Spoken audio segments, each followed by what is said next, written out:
Press conference है। शुरुआत 7 सितंबर को हमने नागरकोइल से की थी। नागरकोइल के बाद एर्नाकुलम, एर्नाकुलम के बाद तुरुवेकेरे, तुरुवेकेरे के बाद आदोनी, आदोनी के बाद हैदराबाद, हैदराबाद के बाद बुल्डाना, बुल्डाना के बाद इंदौर, इंदौर के बाद जयपुर और आज हम दिल्ली में हैं। प्राथमिकता उत्तर भारत के चैनल, उत्तर भारत के अखबारों को दी जाएगी। सवाल संक्षिप्त में पूछिए ताकि हम सभी को मौका दे पाएं और करीब 35 मिनट तक ये प्रेस कॉन्फ्रेंस चलेगा। पहले राहुल जी कुछ बोलेंगे, अपना एक ओपनिंग वक्तव्य होगा, उसके बाद आप सवाल पूछ सकते हैं। राहुल जी। नमस्कार। अब हैप्पी न्यू ईयर तो नहीं कर सकता हूं, बट एडवांस में आपको हैप्पी न्यू ईयर। मैं सोच रहा था प्रेस कॉन्फ्रेंस के बारे में, मैंने सोचा कि हैप्पी न्यू ईयर का मैं भी आज आपसे एक सवाल पूछूंगा, वो बाद में, मतलब जब आपने सब पूछ लिए तो मैं पूछूंगा। मैंने सोचा है आप सबके लिए भारत जोड़ो यात्रा अब दिल्ली तक पहुंची है और हम सबको बहुत कुछ सीखने को मिला, समझने को मिला। बहुत अच्छा एक्सपीरियंस रहा है। लक्ष्य आप जानते हैं, हिंदुस्तान में जो डर, नफरत, हिंसा फैलाई जा रही है, उसके खिलाफ ये यात्रा है और मुझे लगता है कि काफ़ी सक्सेसफुल यात्रा रही है अभी तक, जो शायद हमने सोचा भी नहीं था, उससे भी ज़्यादा इस यात्रा ने अचीव कर दिया है। बेरोजगारी का मुद्दा भी है, महंगाई का मुद्दा भी है और जो हिंदुस्तान में इनकम इनइक्वालिटी आ रही है, चुने हुए लोगों के पास अरबों रुपए और बाकी हिंदुस्तान के पास कुछ नहीं, ये भी हमारा एक मुद्दा है। पर्सनली जब मैंने यात्रा शुरू की, मेरी सोच थी कि ये कन्याकुमारी से कश्मीर तक एक यात्रा है और मैंने अपने साथ में कुछ ले नहीं गया। मैंने कहा देखो मैं जाऊंगा और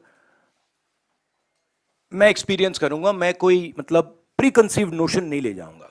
तो शुरुआत ये थी कि शुरुआत में लगा कि भाई देखो हम पैदल चल रहे हैं, मगर फिर आस्ते आस्ते पता लगने लगा कि एक्चुअली ये जो यात्रा है, जिसको मैंने नदी भी कहा है, ये एक जीवित चीज है, इसकी एक आवाज है, इसकी भावनाएं हैं, फीलिंग्स हैं और ये एक प्रकार से हिंदुस्तान की भावनाएं हैं, फीलिंग्स हैं। तो ये यात्रा हमें ये चीजें बता रही है। तो मुझे एज ए इंडिविजुअल काफी सीखने को मिला और मैं सबको धन्यवाद करना चाहता हूं जो भी हमारे साथ आए। आप लोग में से बहुत लोग आए और खासतौर से जो हमारे ऊपर आक्रमण करते हैं, मेरे जो आरएसएस के, बीजेपी के मित्र हैं, उनको भी मैं धन्यवाद करना चाहता हूं, क्योंकि एक्चुअली हो क्या रहा है, जितना वो आक्रमण करते हैं उतनी हमको अपनी पोजीशन इंप्रूव करने का मौका मिलता है। तो मैं चाहता हूं, और मैं सीरियसली बोल रहा हूं, मैं चाहता हूं कि वो थोड़ा और जोरों से करें और अग्रेसिवली करें, तो कांग्रेस पार्टी को और हमें मतलब अपनी जो आइडियोलॉजी है वो अच्छी तरह समझ आए। एक प्रकार से मैं उनको अपना गुरु मानता हूं कि वो मुझे रास्ता दिखा रहे हैं कि क्या नहीं करना चाहिए, रिएक्ट कैसे करना चाहिए, और अच्छी ट्रेनिंग दे रहे हैं मुझे, तो उनका भी मैं धन्यवाद करना चाहता हूं। Thank you. Thank you. Jagran से संजय मिश्रा। राहुल जी, आपने ये यात्रा अभी तक जो अचीव की बहुत सफल रही। विपक्षी एकता जो इस समय दिखाई दे रही है, उस लिहाज से यात्रा को बहुत सफल शायद नहीं माना जाएगा, क्योंकि कई लोग आने से हिचक रहे हैं। आप इस बारे में क्या? नहीं, देखिए, जैसे मैंने कहा, मेरे लिए, जैसे कल मैं किसी से बात कर रहा था, उन्होंने मुझसे पूछा कि देखो यात्रा के बाद क्या होगा। हमें प्लानिंग करनी है कि यात्रा के बाद क्या करेंगे। काफी लोगों ने कहा है ईस्ट वेस्ट यात्रा, कोई और कुछ और कह रहे हैं, और मैंने उनको जवाब दिया, देखिए ये जो हमारी यात्रा है ये हमें कुछ बताने की कोशिश कर रही है, ये हमें कुछ बोल रही है, और अगर हम उसको सुने बिना कुछ और काम करना शुरू कर दें कि भैया देखो यात्रा के बाद क्या होगा, तो एक प्रकार से ये जो हिंदुस्तान की आवाज है उसका अपमान है। तो मैं वो नहीं करना चाहता हूं। रही बात विपक्ष की, मैं जानता हूं कि विपक्ष के नेता सारे के सारे हमारे साथ खड़े हैं, और वो मतलब वो क्लियरली हमें मालूम है। बट आज के हिंदुस्तान में कंपल्शंस भी होते हैं, पॉलिटिकल कंपल्शंस होते हैं, दूसरे कंपल्शंस होते हैं। तो मैं उस पर कमेंट नहीं करना चाहता हूं कि क्यों आ रहे हैं, क्यों नहीं आ रहा है, कौन आ रहा है, कौन नहीं आ रहा। बस मैं ये कहना चाहता हूं कि भारत जोड़ो यात्रा के दरवाजे जो भी भारत को जोड़ना चाहता है उसके लिए खुले हैं, किसी को हम रोकने वाले नहीं हैं। दूसरी बात, विचारधारा में सिमिलैरिटीज होती हैं। देखिए, नफरत और हिंसा और मोहब्बत में सिमिलैरिटी नहीं होती है, डायमेट्रिकली ऑपोजिट चीजें हैं। मगर बहुत सारे लोग हैं, और उसमें से अखिलेश जी हैं, मायावती जी हैं, बहुत सारे लोग हैं जो मोहब्बत का हिंदुस्तान चाहते हैं, मैं जानता हूं, नफरत का हिंदुस्तान नहीं चाहते हैं। तो रिश्ता तो है उनके साथ, आइडियोलॉजिकल रिश्ता, और भारत जोड़ने का और नफरत को मिटाने का रिश्ता है। आज तक से सुप्रिया।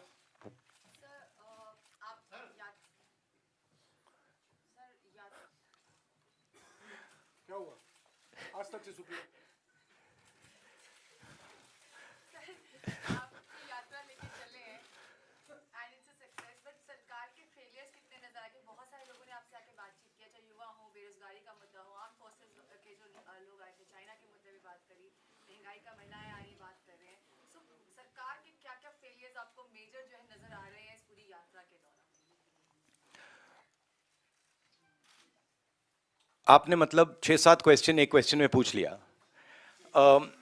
देखिए, सबसे पहले मेरा लक्ष्य हिंदुस्तान को एक ऑल्टरनेटिव विजन देने का है, ऑल्टरनेटिव दृष्टिकोण देने का है, एक नया तरीका देने का है। सरकार की कमियां हैं, उसमें मैं आपको बता सकता हूं, बेरोजगारी, इकोनॉमिक मिसमैनेजमेंट, नोटबंदी, गलत जीएसटी, चाइना, ये कमियां हैं, गलतियां की हैं। मगर मेरी अप्रोच यात्रा के साथ यह है कि हम हिंदुस्तान को एक सोचने का, जीने का नया तरीका देने की कोशिश कर रहे हैं। तो अगर आप डिटेल्स चाहते हैं तो आप मुझसे पूछिए, चाइना के बारे में पूछिए, शायद आप वो ना पूछें, पता नहीं, बाकी चीजों के बारे में पूछ सकते हैं, बट ब्रॉडली ये है। पीटीआई भाषा से अनवरुल हक।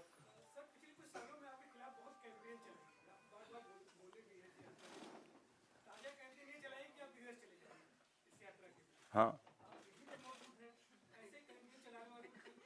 पता नहीं ये मतलब ये कहाँ है, ये मतलब दिल्ली में तो है ना हम, ये कहीं और बैठे हैं? ये भैया एआईसीसी ऑफिस है ना, है एआई अभी है ना? अच्छा, हाँ, तो मुझे पता नहीं, मतलब मुझे तो लग रहा है भैया, पता नहीं मेरी दूसरी रियलिटी हो, आपकी दूसरी रियलिटी हो, मगर मुझे तो ये न्यू दिल्ली दिख रहा है। और कुछ एक, हाँ, नहीं, वो तो बहुत कैंपेन चलाते हैं, उनके पास पैसे की कोई कमी नहीं है, कैंपेन ही कैंपेन चलाते रहते हैं।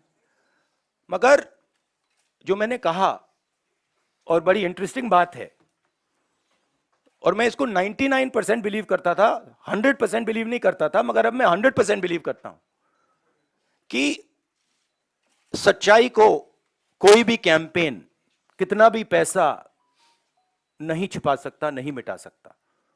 तो ये मेरे लिए बहुत मतलब इंटरेस्टिंग ऑब्जर्वेशन है। टीवी 18 से रवि सिसोदिया। और जैसे मैंने कहा, अभी कितने लगाए होंगे, 5-6 हजार करोड़ लगा दिए होंगे, थोड़े और लगाइए,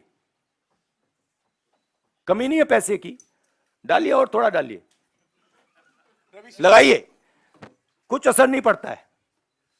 हाँ जी, रवि एटी से रवि से सुनिए।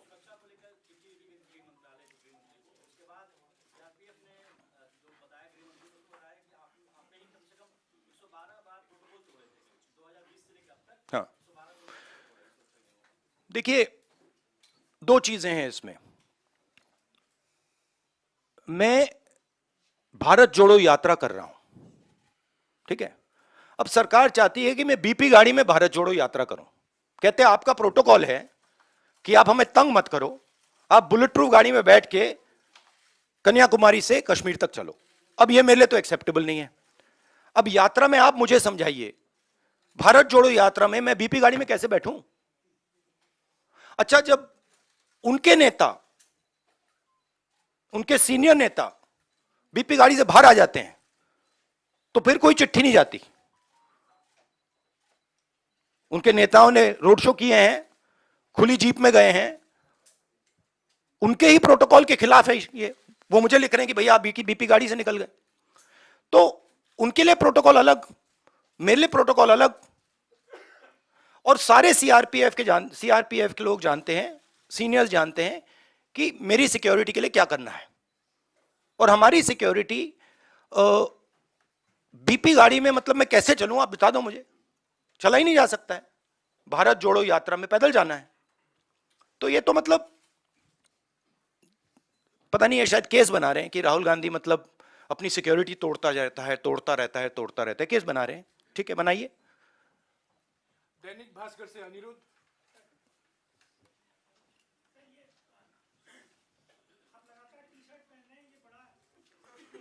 भाई मुझे बताओ एक बात, मुझे समझा, मुझे समझ नहीं आ रही बात। ये टी शर्ट से आपको इतनी डिस्टर्बेंस क्यों हो रही है?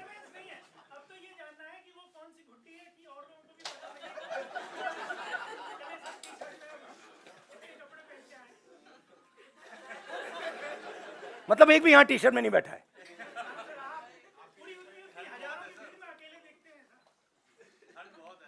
तो क्या आप चाहते हो मैं स्वेटर पहन लूं? मतलब इससे इतनी डिस्टर्बेंस क्यों नहीं है लोगों को? अच्छा, तो मैं ऐसे करूंगा, यात्रा के बाद मैं वीडियो बनाऊंगा कि टी शर्ट में कैसे चला जाता है और ठंड को कैसे कन्फ्रंट किया जाता है। बना दूंगा आपके लिए। शुक्रिया राहुल जी। रवि त्रिपाठी। हाँ, but what is your question?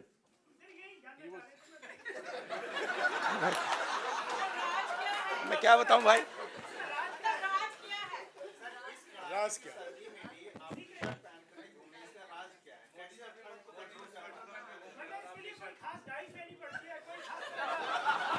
गुरुजी, ये आपने स्वेटर क्यों पहन रखा है? नहीं, इसका कारण ये नहीं है। इसका कारण ये है कि आप सर्दी से डरते हो।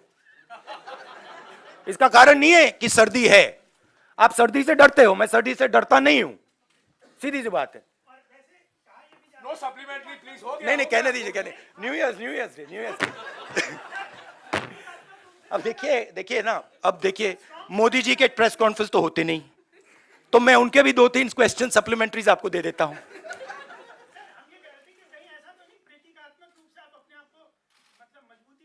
नहीं, एक्चुअली मैं आपको सीरियसली बताऊं, मुझे ठंडी नहीं लग रही अभी तक। और मैं पता नहीं, मुझे लग नहीं रही है। मगर मैं सोच रहा हूं कि जैसे ही मुझे ठंड लगनी शुरू हो जाएगी, मैं मतलब स्वेटर पहनना शुरू कर दूंगा। बट अभी तक मुझे ठंड नहीं लग रही है। रवि त्रिपाठी जी से। राहुल जी, मेरा सवाल ओल्ड पेंशन स्कीम को लेकर है, क्योंकि 2-3 राज्यों में जहां आपकी सरकार है, आपने वायदा किया है और आपने जब उसको लागू करने की बात की है तो केंद्र सरकार से कन्फ्रंटेशन हो रहा है। केंद्र सरकार मना करेगी एनपीएस में जो पैसा जमा है वो आपको वापस नहीं करेंगे। तो ओल्ड पेंशन स्कीम को लागू करना कितनी बड़ी चुनौती है और 2024 के लिए भी क्या है? नहीं, हमारा जो स्ट्रक्चर है, जो सिस्टम है, उसमें हमारे जो स्टेट्स हैं वो इंडिविजुअल डिसीजंस लेते हैं, हम उनको इंडिपेंडेंस देते हैं। तो अब तो मैं कांग्रेस प्रेसिडेंट भी नहीं हूं, तो ये सवाल आपको खारगे जी से पूछना होगा कि नेशनल लेवल पे कांग्रेस पार्टी की पेंशन स्कीम पे क्या स्ट्रैटेजी है। मगर जनरली कांग्रेस पार्टी का स्ट्रक्चर है कि भाई अगर राजस्थान करना चाहता है और हरियाणा हिमाचल करना चाहता है तो उनको करने दो। हम वीटो पावर मेंटेन करते हैं कि अगर बिल्कुल कुछ गलत कर रहे हैं तो फिर हम उसको चेक करते हैं, बट नॉर्मली हम इंडिपेंडेंटली करने देते हैं। केंद्र सरकार के रुख को लेकर केंद्र सरकार पैसा देने से मना कर रही है। भैया वो तो आप मोदी जी से पूछिए ना, उनके भी सवाल मुझे। ओके, ट्रिब्यून से Aditi Tandon. Mr. Gandhi, I want to ask, how do you view the 2024 general elections in the light of the fact that you've lost the two previous general elections, and to implement any governance approach that you are articulating through the Bharat Jodo Yatra, you do need electoral power. What is your take on the elections and how important is that milestone?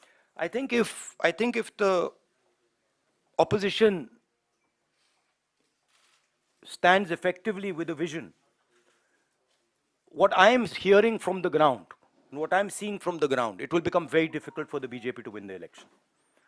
But the opposition has to coordinate properly, and the opposition has to go to the people of India with a vision, with an alternative vision to the BJP, not just go to the people of India. ANI से साहिल। But there is huge undercurrent against the BJP, massive undercurrent. ANI से साहिल।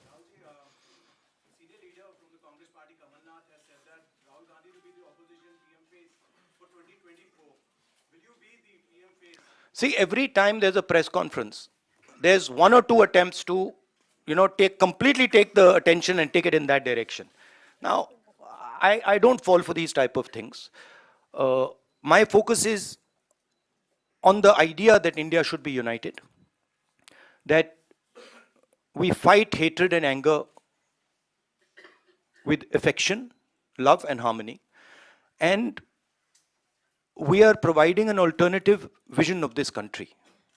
So I think that's what I would like to focus on.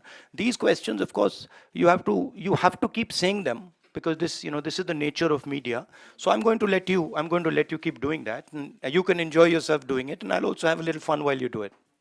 Navbharat times से Rajesh Mittal. Navbharat times से Rajesh Mittal. Namaskar. यात्रा ने आपको देश के बारे में समझ जो है वो बढ़ाई है।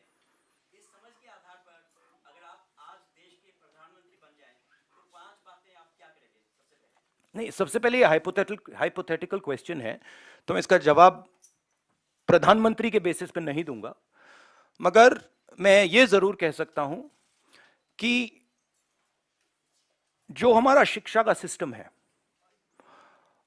मैं पहले सोचता था कि इसमें स्ट्रक्चरल प्रॉब्लम्स हैं, मगर ये अपना काम कर रहा है। आज मैं सोचता हूं कि ये अपना काम ही नहीं कर रहा है। जो हम अपने बच्चों को विजन दे रहे हैं, जो उनका इमेजिनेशन है, जो हमें देना चाहिए, हम दे नहीं रहे।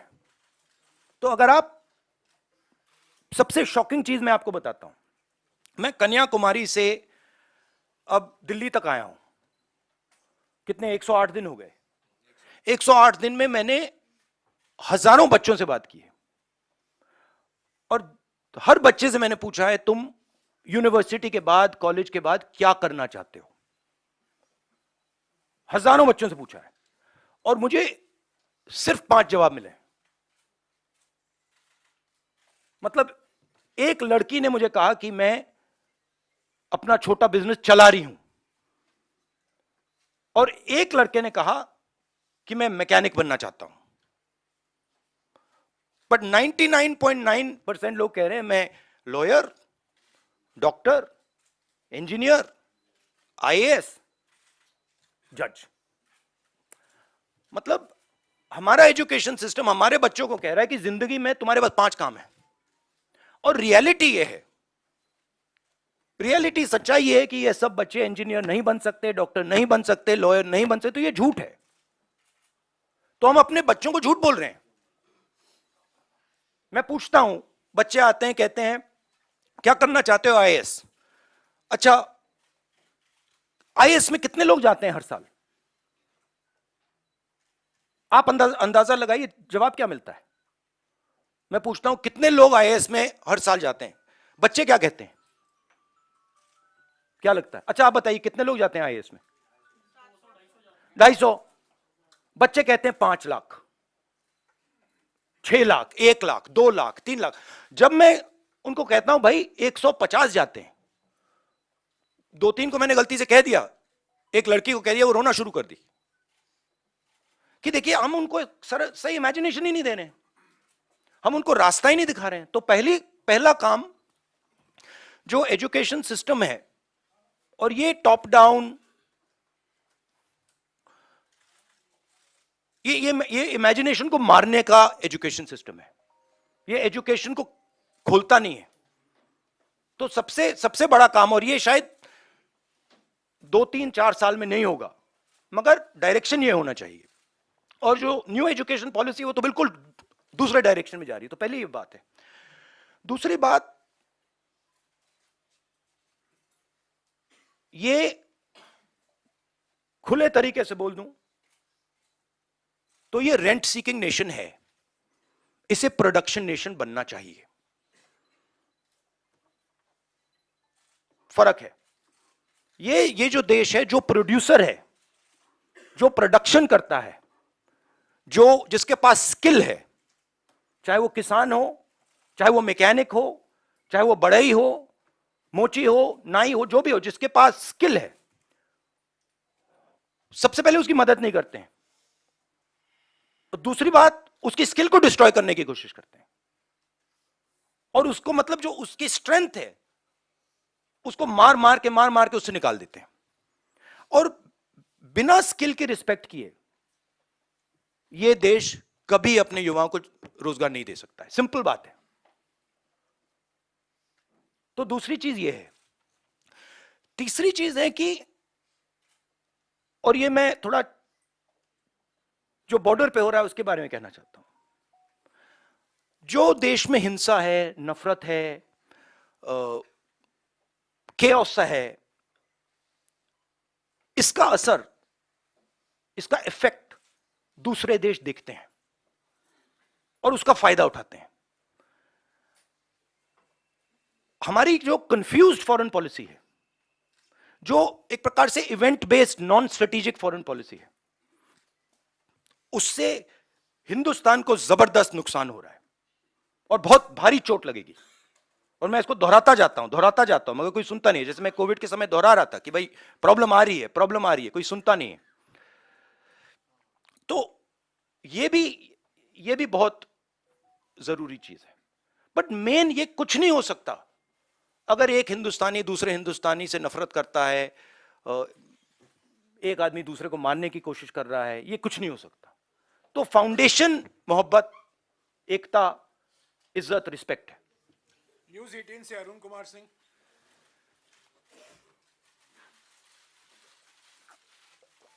अलाउड।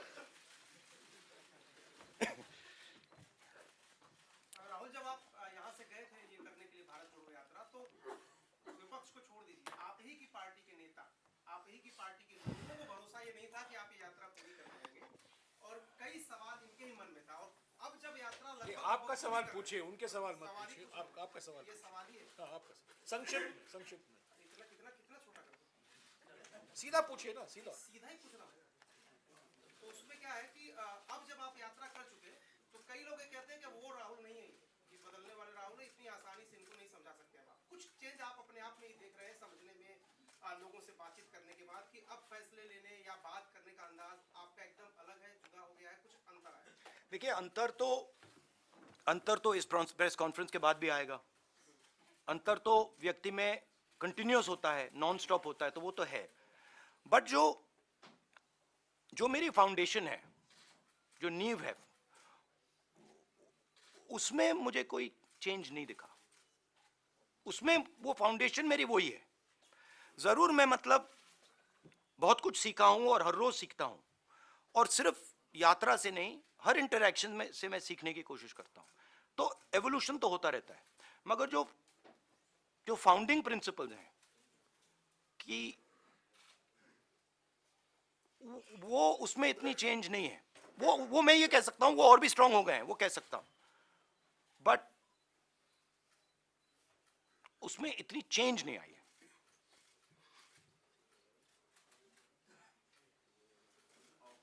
टेलीग्राफ से Sanjay Jha. It's quite hot in here. Yeah, it is. आपको गर्मी लग रही है? बहुत प्रॉब्लम हो रही है भैया, कुछ करो प्लीज। एसी चलवाओ प्लीज। संजय, आप स्वेटर लिए कैसे बैठे हो इस कमरे में? हाँ, आपकी चमड़ी बहुत मोटी है।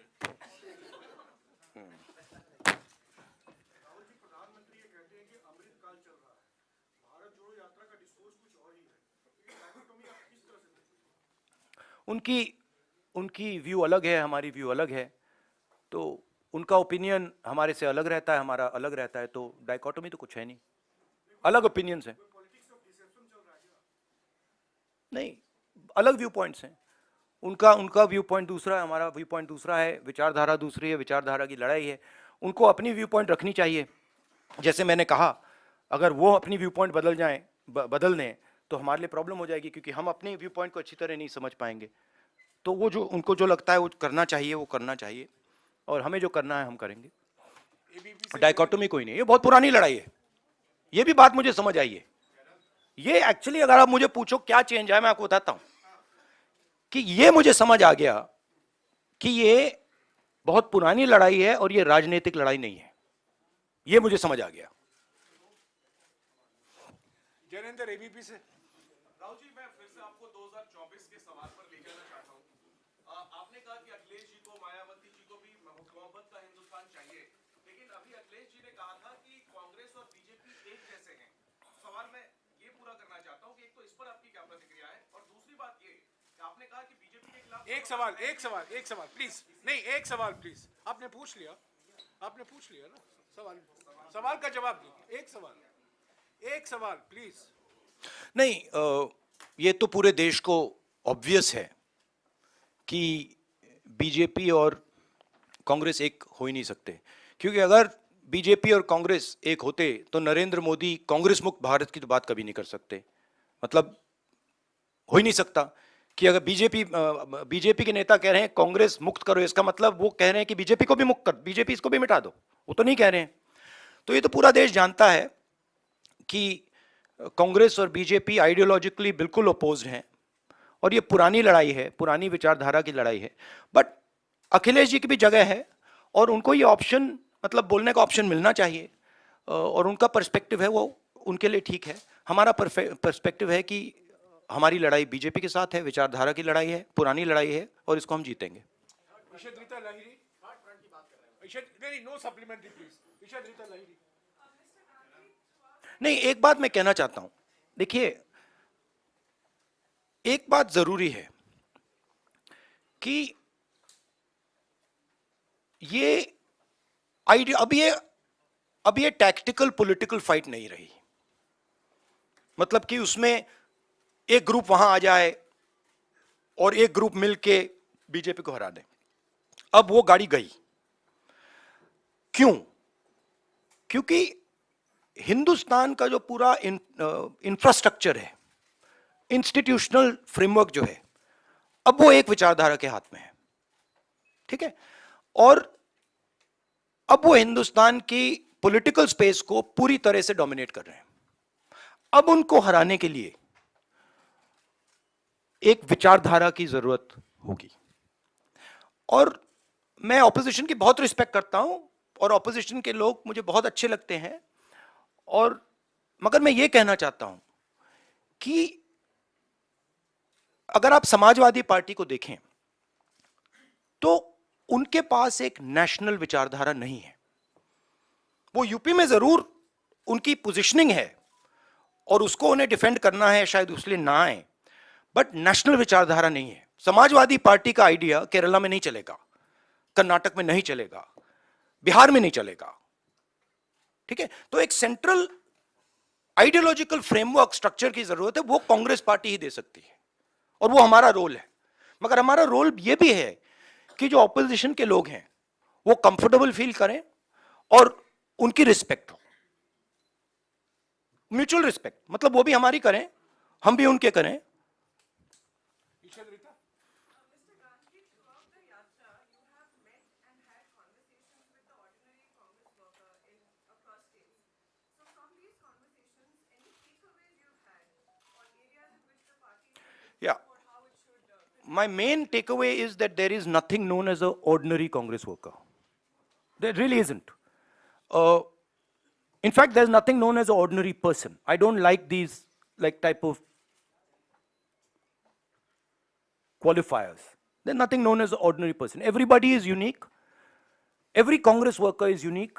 Every person has a unique way of looking at the world, and it's important that they're treated like that. So, every single one of them, every conversation, I learn something from, you know. Times now से रंजीता। राहुल, मेरा सवाल इस पर है कि 2024 के चुनाव को लेकर अलग-अलग बातें कही जा रही है। आपकी यात्रा मध्य प्रदेश में भी गई, लेकिन मध्य प्रदेश के एक विधायक है लक्ष्मण सिंह, वो कह रहे हैं कि मध्य प्रदेश में जो यात्रा गई उसका फायदा आने वाले मध्य प्रदेश चुनाव में हमें नहीं होगा, क्योंकि जो इंटरनल सर्वे आया है उसमें विपक्ष में ही मध्य प्रदेश में कांग्रेस दिख रही है। कांग्रेस, मैं आपको एक बात लिख के दे देता हूं अभी, कांग्रेस मध्य प्रदेश के चुनाव को स्वीप करेगी। बीजेपी वहां दिखाई नहीं देगी। मैं आपको गारंटी करके, आप लिख लो और उस समय मुझे बता देना। मतलब अगर आप मुझे, कोई क्वेश्चन नहीं है कि वहां पे बीजेपी मतलब दिखाई नहीं देगी, क्योंकि वहां पे तो मैंने सोचा था कि महाराष्ट्र में, मतलब मैंने जो वहां कहा कि महाराष्ट्र में बहुत अच्छा रिस्पांस मिला, मध्य प्रदेश में तो टोटल अंडरकरंट था, मतलब तूफान आया हुआ है वहां पे। मध्य प्रदेश में हर व्यक्ति जानता है कि बीजेपी ने सरकार को चोरी करके पैसा देके बनाया है, तो पूरा पूरा प्रदेश गुस्से में है। आप ऐसे करिए, लक्ष्मण सिंह जी से बैट कर लीजिए, शर्त लगा लीजिए, बड़ी शर्त लगाइए, फायदा हो जाएगा आपका।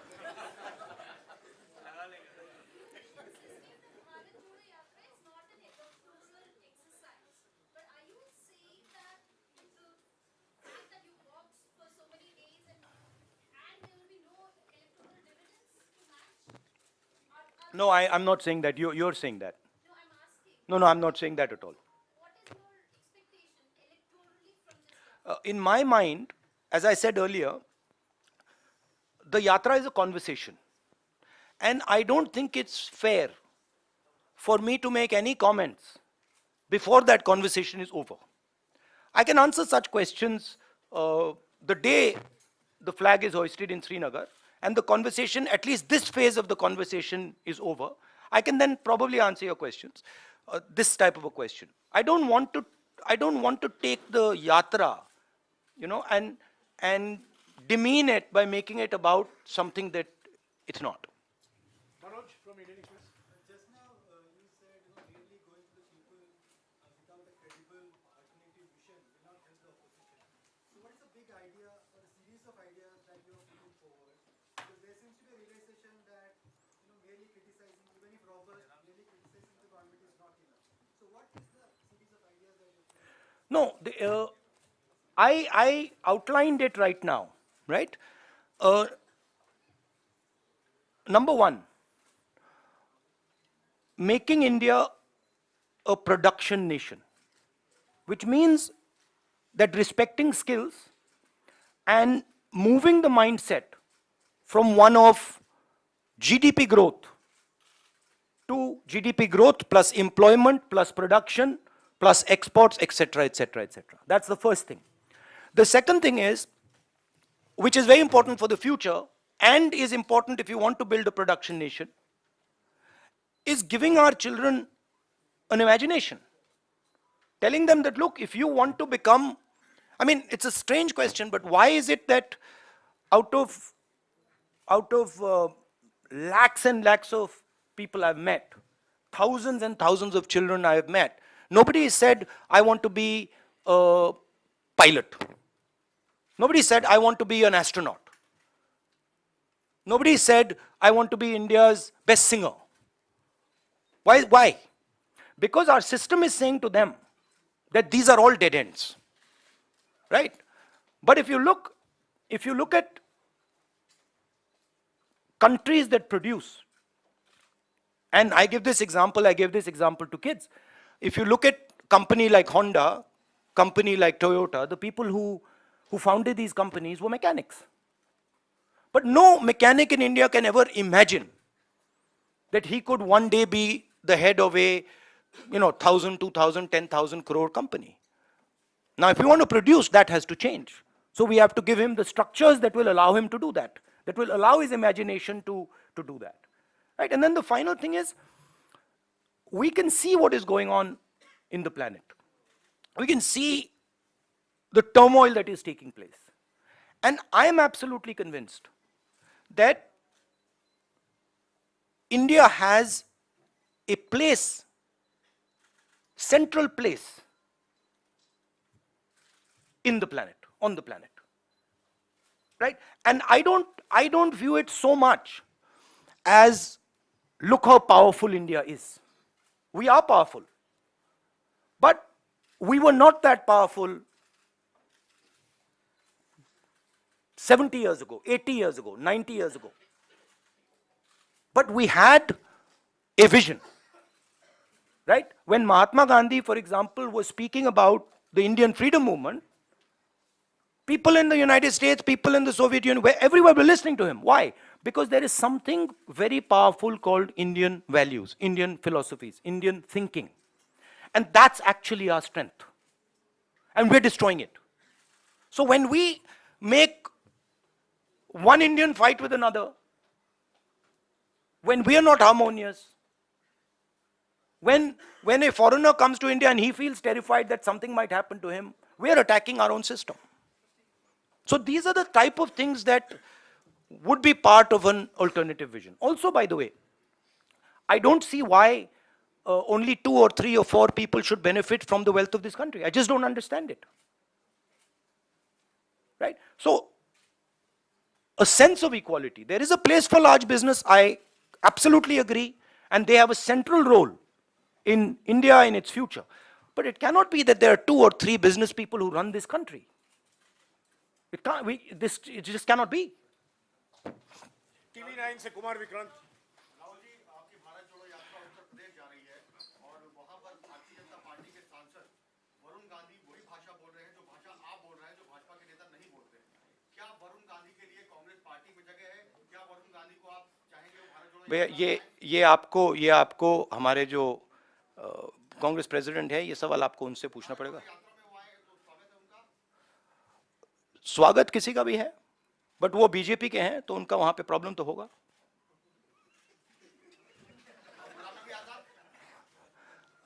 अब वो आप उनसे पूछिए, पहले पता नहीं, मुझे ही कंफ्यूजन हो गई है। पता नहीं अब क्या बोलूं।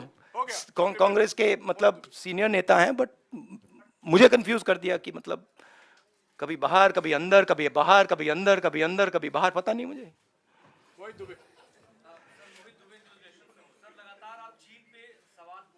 आपने पूछ लिया आज। मैं अभी बोलने वाला था कि चीन का नहीं पूछा। हाँ, सर, आपने जयपुर में भी सरकार से जवाब मांगा था, पार्लियामेंट सेशन भी चल रहा था, पार्लियामेंट में भी आप लोग चर्चा की मांग कर रहे थे, सरकार वहां भी तैयार नहीं हुई। अब राहुल गांधी का क्या स्टैंड है, क्योंकि लगातार आप ये कह रहे हैं कि अतिक्रमण हो रहा है, वहां सीमाएं सुरक्षित नहीं। देखिए, सबसे पहले मैं एक बात क्लियरली कहना चाहता हूं।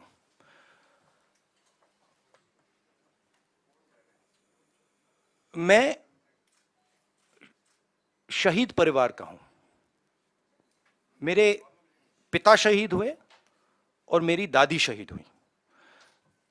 यहां पे कोई है जिसके फैमिली में कोई शहीद हुआ? कोई है यहां पे? आप हैं? हाँ, आपके ब्रदर। तो आपको मालूम है कि कैसी चोट लगती है, क्या फीलिंग आती है। ठीक है, तो मैं समझता हूं और मैं जानता हूं जब एक युवा अपनी जान देने के लिए खड़ा होता है और जब वो शहीद होता है तो उसके परिवार को क्या होता है, मैं जानता हूं, समझता हूं। और बीजेपी के टॉप लीडरशिप में कोई नहीं है जो समझता है। ये मतलब अच्छी बात, खराब बात नहीं है, बट रियलिटी है कि उनके परिवार में कोई उनके पिता या उनकी दादी शहीद नहीं हुए। तो मैं बहुत क्लियरली समझता हूं और मैं ये भी चाहता हूं, मेरी जनरल अप्रोच ये है कि मैं चाहता हूं हमारा एक भी सिपाही किसी भी फोर्स का ना शहीद हो। ये मेरी स्टार्टिंग पोजीशन है कि मतलब मैं ये नहीं चाहता हूं कि हम इस चीज को कैजुअली लें, कि हम सेना को राजनीतिक फायदे के लिए यूज कर रहे हैं और उसका नुकसान हमारे जवानों को, उनके परिवारों को हो। तो ये मेरे लिए बिल्कुल मतलब सैक्रोसेंट है, मैं ये नहीं करना चाहता हूं, ठीक है। मगर और जो हमारे, मैं समझता हूं जो बॉर्डर पे हमारे जवान आज खड़े हैं, आप मेरी टी शर्ट की बात कर रहे हो, मगर मैं जानता हूं वहां आज खड़े हैं सियाचिन में, उधर हिमालय पे, मैं जानता हूं कि उनको क्या डिफिकल्टीज सामना करनी पड़ती है, और मैं उनसे प्यार करता हूं, हर सोल्जर से, और मैं चाहता हूं कि उनको कुछ ना लगे, चोट ना लगे। जब नेशनल लेवल की लीडरशिप स्ट्रेटेजिकली काम नहीं करती है, इंटरनेशनल रिलेशंस में, जियोपॉलिटिक्स में एकदम रिस्पॉन्स आता है। और हमारी सरकार ने जो चाइना का मामला है उसको कंप्लीटली मिसहैंडल कर दिया है, ठीक है। और मैं आपको मेरी थिंकिंग है, देखिए हमारी फॉरेन पॉलिसी का क्या लक्ष्य था और कांग्रेस पार्टी ने सक्सेसफुली क्या किया था कि चाइना को और पाकिस्तान को एक कभी नहीं होने देना है। यह सेंट्रल हमारा कॉन्सेप्ट था, ठीक है। और यह काम हमने बहुत सक्सेसफुली किया, यूपीए 2 तक।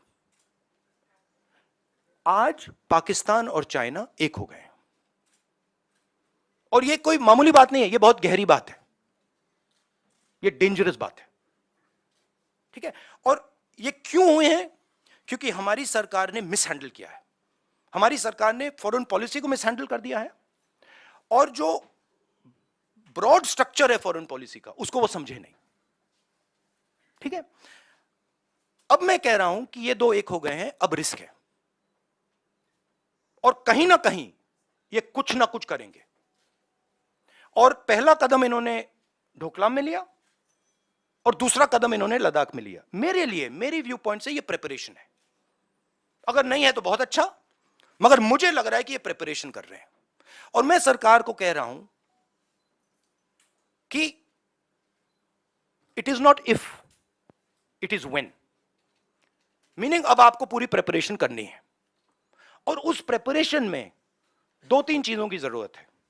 सबसे पहले आपको सेना, वायुसेना, नेवी, जो भी हमारे स्ट्रक्चर्स हैं उनकी बात सुननी है, वो क्या कह रहे हैं उनकी बात सुननी है, उसकी रिस्पेक्ट करनी है। इसका मतलब जो आप पॉलिटिकल यूज कर रहे हो उसको आपको बंद करना पड़ेगा एकदम, ठीक है।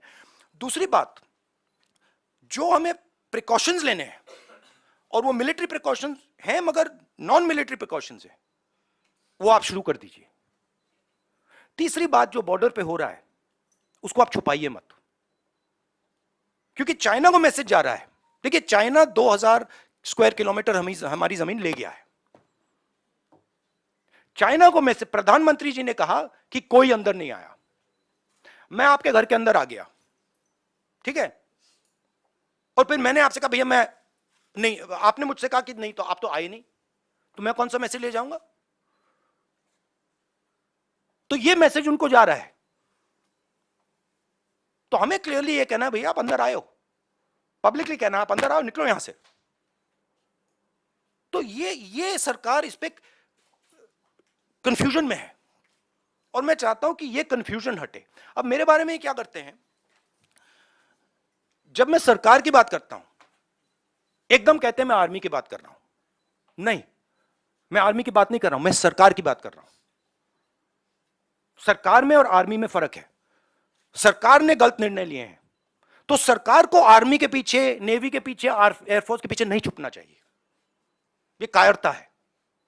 और सरकार को ओनअप करना चाहिए कि हमने ये किया, ये गलती हुई, अब इसको हम ठीक कर रहे हैं और हम उनको मदद करेंगे। पूरा ऑपोजिशन, सिर्फ मैं नहीं, पूरा ऑपोजिशन सरकार को मदद करेगा। मगर बताइए तो क्या हुआ? शुक्रिया राहुल जी। आखिरी सवाल संजीव चोपड़ा। हो गया प्लीज।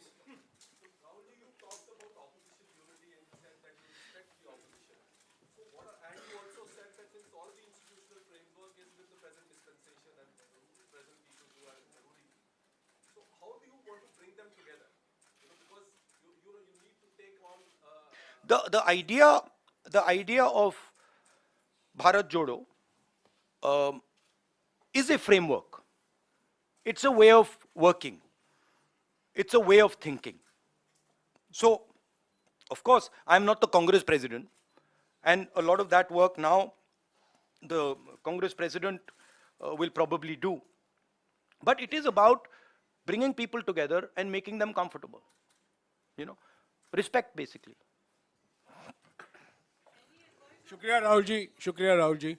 भारत जोड़ो यात्रा फिर से No, तीन but I need to ask them the question. Please please I need to ask the New Year question myself now, because my one question I get. So why am I not allowed to use a teleprompter? मैंने क्या गलती की है? मतलब आप प्रधानमंत्री को teleprompter use करने देते हो, आप दूसरों को भी टेलीप्रॉम्प्टर यूज करने देते हो, तो मुझे क्यों नहीं? नहीं, मगर ऑप्शन तो देना चाहिए। और एक और सवाल है राहुल। नहीं, मेरा दूसरा है। नहीं, आप बार-बार क्यों प्रेस कॉन्फ्रेंस? नहीं, मेरा दूसरा भी सवाल है, और भी अच्छा सवाल है। ये सवाल मैं मतलब बहुत इंटरेस्टिंग सवाल है।